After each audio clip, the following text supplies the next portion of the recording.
All right, so the rescue yesterday, was it yesterday? I guess it was yesterday. Um, Took us for a 2.5 hour drive, and we came back with some really interesting fish. So a lot of tilapia, which, you know, I know everybody's seen tilapia, but some really some pretty things, including a 3 foot long gar that is just a masterpiece. Anyway, I'll show you. All right, let's see if we can get some video of these gar. There's there's that beautiful Florida gar that just came in, along with the friends that he's made since he's gotten here. There are about 3 or 4 gar in. No, I guess there's 5 gar in here, and that new Florida gar has immediately become kind of the leader of the school, and the others are hanging out with him a lot now. That nice plant was courtesy of the rescue we just did yesterday, and I love it. It has, however, murked our pond really badly, which I am sure will clear up in the next couple of days, but it is going to take a little bit of time for it to clear up. Trying to get some video of that giant 3 foot gar that just came in, but he doesn't seem to be wanting to show up at the moment. Oh, wait, there he is. He's right there. I don't know if you can see him or not. With the water as murky as it is right now, I'll get some better video of him when the water clears up. But he is a monster, a beautiful monster. Yeah, all right. As long as I'm hanging around, I'll get us some video of the community pool. You're mostly going to see the goldfish because they're the easiest to see, but there are all sorts of interesting fish in there. If you look straight down, I don't know if you can see them or not, there are some cichlids there. Those are Jack Dempsey's. There's a bunch of Florida flagfish in here. There are just all sorts of interesting fish in here, but in order to see them, it's almost better at night. When I come out with a flashlight, I can see everybody. You get lots of reflections, and everybody hides real well during the day. At night, they tend to come up a little more where you can see them.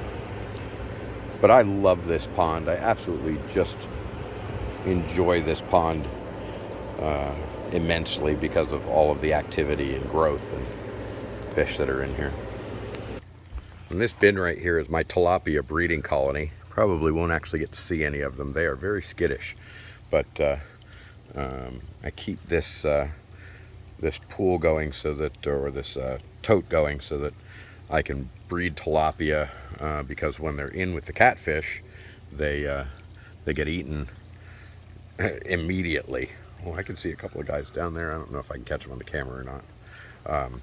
But yeah, all the fry get eaten immediately when they're in with the catfish, so got to keep some separate so that we have a constant supply of tilapia as feeders for the big fish. And then this is my intake tote. So whenever new fish come in that are, well, not giant fish, but smaller fish come in, they go into this tote, and we make sure that they get medicated and keep them, make sure that they're healthy before they go in with the rest of the fish. It actually right now is full of fancy goldfish that are fry that were born in here from some intake goldfish, and I haven't managed to get them out yet, but they're in there. And there's a couple of gouramis in there too that are avoiding capture that need to be moved into the 400. But so here's another guy that came in on yesterday's rescue, that big beautiful Midas. He is gorgeous, and he's friendly too. I got him into the 400 fairly quickly because I just didn't want to leave him in the tote, and I definitely didn't want to throw him into one of the pools. So he went into the 400, and I was concerned that he might be aggressive towards some of the other fish, but he has not been at all. He's been very docile, so that's good stuff. And then there's also this fella. He came too, and honestly, I don't actually know what he is. So if anybody else does, I sure would be interested in hearing about it.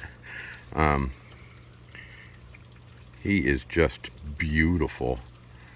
And he's pretty friendly too.